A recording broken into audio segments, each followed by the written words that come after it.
നമുക്ക് ഇഷ്ടപ്പെട്ട ഒരു മാങ്ങയുടെ തൈ വീട്ടിൽ വെക്കണമെന്ന് ആഗ്രഹമില്ലാത്തതായിട്ട് ആരാ ഉണ്ടാവുക? അങ്ങനെയുള്ളവർക്ക് ഞാനൊരു ടിപ്പ് പറഞ്ഞു തരട്ടെ. മാവിൻ തൈ നട്ട് മുളച്ച് വരുമ്പോൾ ഒരുപാട് ബ്രാഞ്ചുകളായി വരുന്നതാണ് നമ്മുടെ ബഹുഭ്രൂണം മാവിൻ തൈകൾ.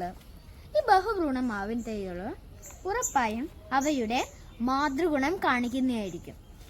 ഇത് വന്നിട്ട് നമ്മുടെ ഒറ്റൊരു ബ്രാഞ്ചായി വരുന്നത് അത് ഏകഭ്രൂണി മാവിൻ തൈകളാണ്.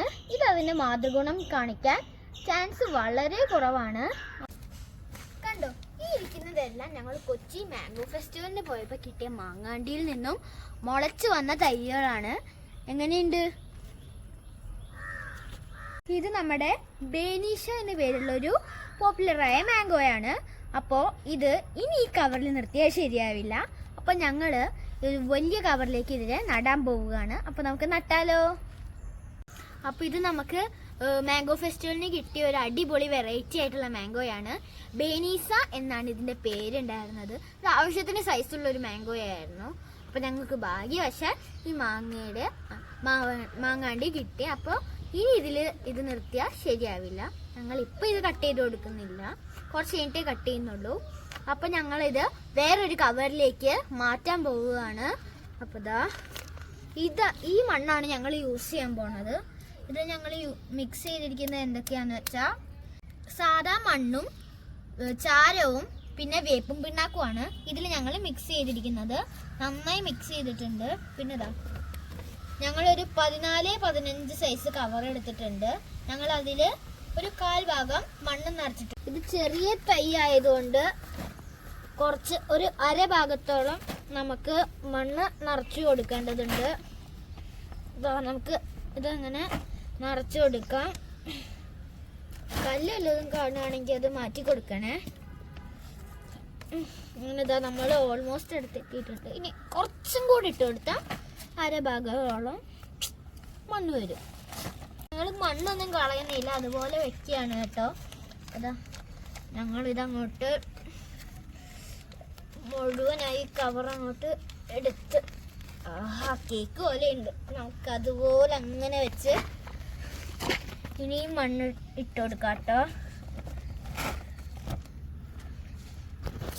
അതിൻ്റെ ആ സൈഡിലേക്കൊക്കെ മണ്ണ് വേണം.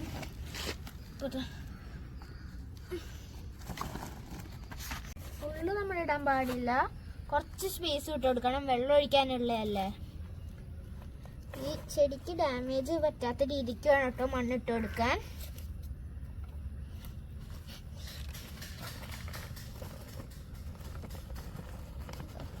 ഈ സൈഡിൽ കൂടെ അങ്ങനെ ഞാൻ ഇട്ട് കൊടുക്കുകയാണ്. അപ്പോൾ നമ്മൾ മണ്ണ് നിറച്ച് ഇത് സെറ്റാക്കിയിട്ടുണ്ട്. വെള്ളം ഒഴിക്കാനുള്ള സ്പേസ് ഒക്കെ കൊടുത്തിട്ടുണ്ട്. ഇനി നമുക്കിതൊരു സേഫ് ആയിട്ടുള്ള സ്ഥലത്തേക്ക് മാറ്റാം. അതിനു മുമ്പ് ഇത് കണ്ടോ, ഇതിനൊരു അസുഖമുണ്ട്. അതിന് ഞാനൊരു മരുന്നടിക്കുന്നുണ്ട്. അതെന്താണെന്നും കൂടെ നിങ്ങൾക്ക് കാണിച്ചു തരാം. ഇത് നമ്മുടെ പ്രാണികൾ വന്ന് ഇതിൻ്റെ നീരൂറ്റി കുടിക്കുന്നത് കൊണ്ടാണ് ഈ അസുഖം വരുന്നത്. ഇതിനുള്ളൊരു മെഡിസിനാണ്.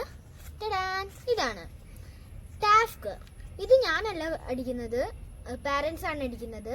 ഇത് 3 ml വെള്ളത്തിൽ കലക്കി പ്ലാന്റ്സിന് അടിച്ചു കൊടുക്കുക, സ്പ്രേ ചെയ്ത് കൊടുക്കുകയാണ് ചെയ്യുന്നത്. കുട്ടികൾ ആരും ഇത് ചെയ്യരുത്. ഇതെല്ലാം ഇവിടെ ചെയ്യുക എൻ്റെ പാരൻസ് ആണ്. ഈ ഒരു പ്രൊഡക്റ്റ് രാവിലെ 6 മണിക്ക് മുമ്പ് തന്നെ അടിക്കണം. അങ്ങനെ ചെയ്താൽ ഇതിൻ്റെ എഫക്റ്റ് കൂടുകയുള്ളൂ എന്നാണ് ഞാൻ കേട്ടത്. അപ്പോൾ ഇത് അടിക്കുകയാണെങ്കിൽ ഈ പ്രാണികളൊന്നും വന്നിട്ട് ഇതിൻ്റെ നീരൂറ്റി കുടിക്കുകയില്ല.